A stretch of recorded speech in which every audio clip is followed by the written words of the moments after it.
Today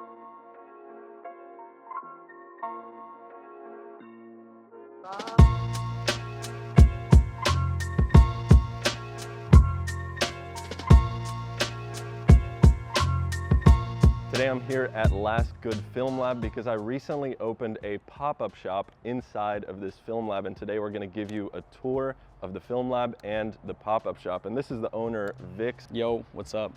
I'm Vix. I am the original co-founder of Last Good Film Lab, and yeah, today we're just going to give you a little walkthrough of the lab, kind of explain what we do, and Willem's going to show you his pop-up he made.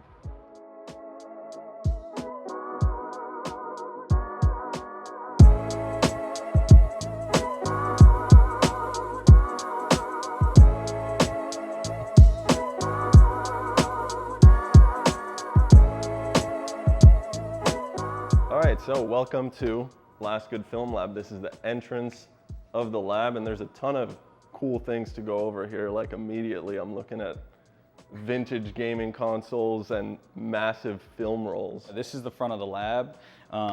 This is kind of like the hangout area of the lab, but we also have, you know, our merch up and whatnot. There's a lot of cool things in here, things I'm really proud of. We got obviously these giant film rolls. These things are one of my favorite things we've made. We made these in collaboration with T. Dangy. It's a good friend of ours. He helps us with our merch. This was an idea I had when we moved into this space, and I didn't know how we were gonna get it done, but I'm so glad we did. This is the coolest thing, I think, in the whole lab, if I'm being honest. I think this is my favorite thing. We also got, you know, the Nintendo 64 with Pokemon Snap. You can literally just take film photos of Pokemon. You know, we have film for sale here, but this is basically where you check out. Sarah, she's the front of house at Last Good. She will help you, you know, she kind of fills out the orders and whatnot. Basically, your roll goes from here. After you pay, it goes up to the lab, and then, you know, we do the entire process from developing, scanning, sending out, printing, etc. Pretty much. This space is amazing. There is so much room in here, and there's even a whole cyc wall studio over there that belongs to Last Good Film Lab. But they've been kind enough to let us build out a pop-up shop for Long Weekend in here. And Long Weekend is the bag company that Allison and I started about 4 years ago now, which is insane to say. But we've opened up our first physical little retail space in here, and it's been so much fun. We had a fantastic opening night event here as well, which was a ton of fun. A huge shout out to everyone who came out for that. But let me give you a little tour of it. I guess the first thing is just the space itself. I built this over the course of like 2 weeks out of some plywood. I've never built walls like this before, but I figured it out as I went, and it was a ton of fun and definitely a challenge to figure out how to construct something like this, especially in the span of 2 weeks. So this is a little bit of our inspiration wall. These are all vintage travel brochures, little prints that we've got going on, a map of Los Angeles, a bit of the inspiration behind the bags, which is road tripping and taking photos along the way. This right here is the main bag wall. These are the different bags that we've made from the crossbody, which is our most popular. We've got a fanny pack and our backpacks as well. And then over here, we've got some t-shirts that came out kind of to celebrate the pop-up shop. We've got some Long Weekend t-shirts exclusively. We've got like a mountain graphic and this little family on a road trip looking at a map. And then to celebrate Long Weekend and Last Good, we made a collaboration t-shirt as well, which is this one made by T. Dangy, a fantastic graphic of our sun logo,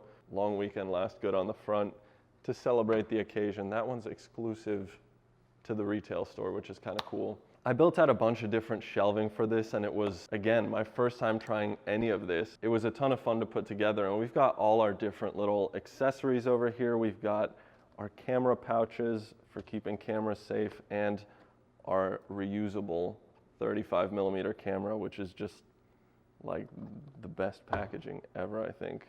This was made by a custom rug maker in New Hampshire. Somebody asked if this was for sale, but it was just kind of more of a display piece.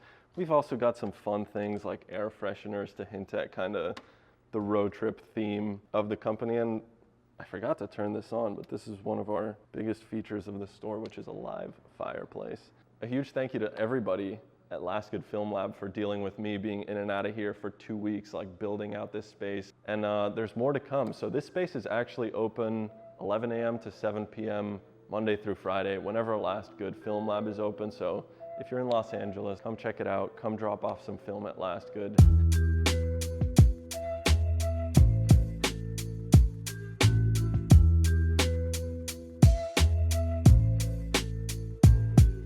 I started Last Good around 19, broke college kid, wanted to start shooting film. Bad time to start shooting film, I was already broke.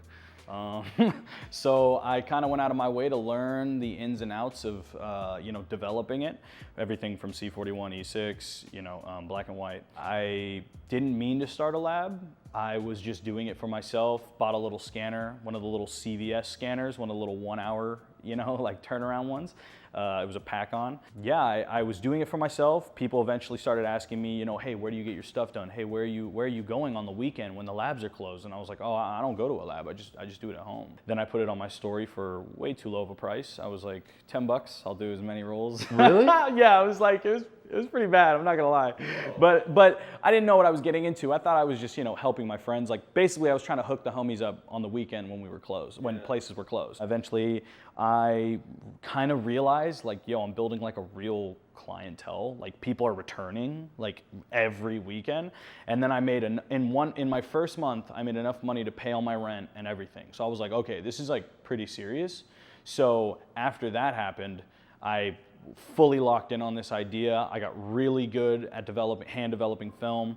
After that, dude, James and Mike, my two business partners, they came to my house one day. Well, James came to my house one day and was like, you want to turn this into a real place? And I was like, yeah, I do.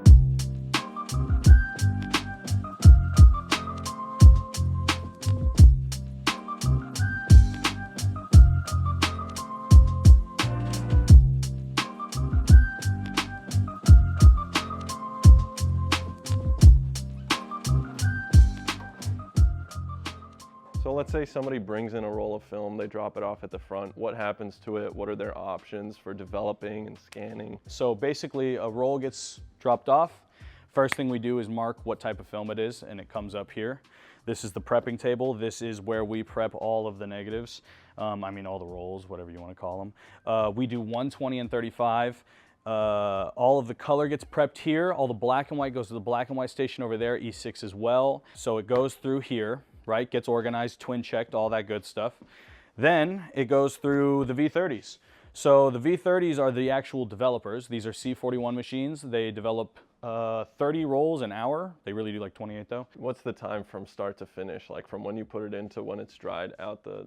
Oh, like literally 8 minutes. Really? Yeah, 8 minutes. Wow. It only takes about 8 minutes to develop a roll of film. Oh, wow. And you can push and pull with this machine, all that good stuff. You just have to adjust the temperatures, and which you can do in the settings and the manual and whatnot, but in the menu. But yeah, it's like this machine fully, pretty much, to be honest, it kind of automates the entire process. This is really the bread and butter of every lab.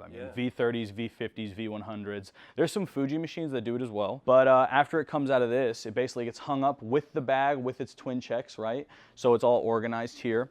And then as you can see, we have two labels here. We have Frontier and Noritsu. So we have the Noritsus over here on this side of the room, and we have the Frontiers over here on this side of the room. We have two Frontier SP3000s. We have two Noritsu HS1800s.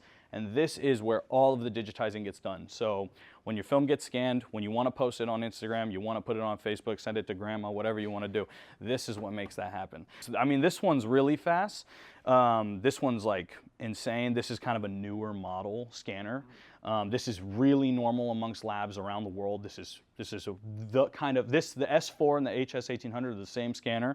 Essentially, they work a little different, but these are everywhere. The dark room, pick a lab, name it, they probably have it. Do they still make something like that? No, you know what's crazy? There's really no scanner being made, to be honest. The best stuff is really coming from DSLR scanning solutions, modern wise. Do they keep up with this thing? In my opinion, no. Obviously, Noritsu had Kodak help on this scanner.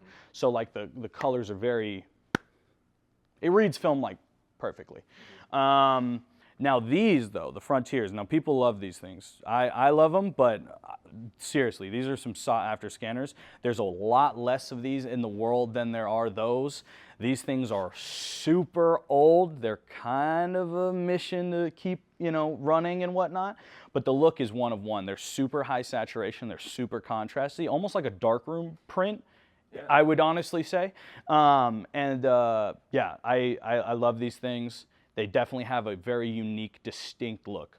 That's more of like, if I had to, someone in the lab community is gonna hate me for saying this, but if I had to say it, these are more of like giving you a raw file that you can kind of edit and do what you want with and kind of, you know, manipulate, especially within the scanning software. You can go damn near log with it. You can make it just gray, you know, and have like a super easy base.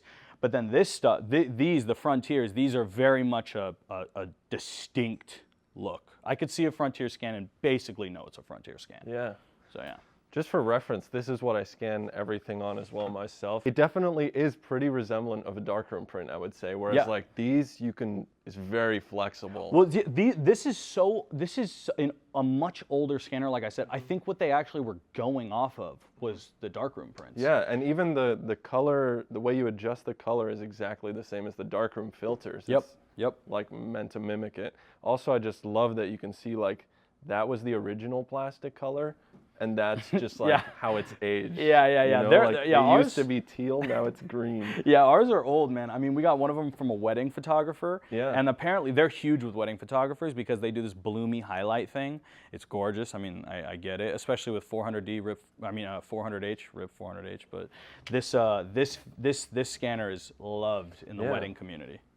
It's so interesting to think that like a wedding photographer would have bought something like this and just had it in their house for personal use ages ago. Yeah, and it's really crazy when you think about it too, because like especially now, because I really can't imagine there's that many of these left in the world. I truly can't. So it makes me wonder like how many wedding photographers just have one of these things just sitting around. Super cool to see, and I think this is interesting for people to see because people talk about like editing film a lot, like, oh, I don't edit my film, but when I started scanning on one of these, it became clear like somebody at the lab is doing a lot of work to color balance your negatives, and it is like kind of a digital editing of the film, right? If you shoot a roll, especially if it's like a roll that you shot over the course of like a month or something in various lighting conditions, I mean, when someone's looking at it, they're sitting there correcting, you know, someone on my team or at any lab, is someone sitting there correcting every single frame. So you would be surprised if you had the same roll scan, no corrections, and got it sent back to you. You would be surprised how much work goes into each frame. And I feel like that's part of why it's important to build a relationship with a lab long term. If you're a photographer who's shooting a ton of film, like,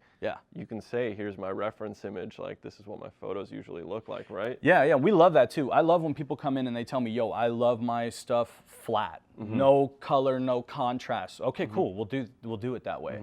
Yo, I love my stuff punchy, like super, okay, cool, we'll do it that way. If you tell us, we'll make sure we meet those expectations. Sick, man. So what happens to the film after it comes out of the scanner? Like, how do you package it? Do you throw it away? Like, what happens to the negative? I mean, basically, I know you don't throw it away, but I'm just thinking of what people are asking. Yeah. No, basically, after a roll gets scanned, it goes to the cutting area, which is over here. I can show you. This is kind of where we organize all of the film. So when it's done getting processed, say you have a roll with 8 orders in it, maybe, or something, right? It comes over here.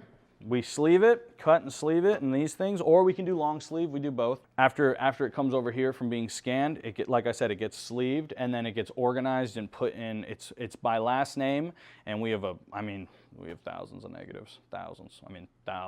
This has been like a dream in terms of collaborating. Yeah. I want to say that too, because I know you said some nice words down there about thank you to everyone at Last Good, but I just want to say thank you to you, man. Of course. And he spazzed on the building. I know y'all saw that. It went crazy. I couldn't have done that. But yeah, dude, super excited to see what this collab brings. Yeah, cool. Yeah. Come check out the pop-up. Come drop off some film. Come hang out. If you buy any bag or t-shirt at the Long Weekend Pop-Up, you actually get 25% off film developing and scanning at Last Good Film Lab, up to 5 rolls. So come check out the pop-up. It's open from 11 a.m. to 7 p.m. Monday through Friday. A massive thank you to everybody on the Last Good team for making this happen. And before I wrap things up, I just want to say a thank you to the channel sponsor, which is Squarespace. Squarespace is an incredible all-in-one website building platform that you can use to build your photography portfolio online. I've been using Squarespace for so many years now, and they've made it so easy to get a website up and running with my photography. So if that sounds like something you're interested in, you can hit the link in my description for a 14-day free trial of Squarespace. And when you're ready to launch, go to squarespace.com/Willem for 10% off your first purchase of a website or a domain. I'll see you guys in the next one. Thank you for watching. Peace.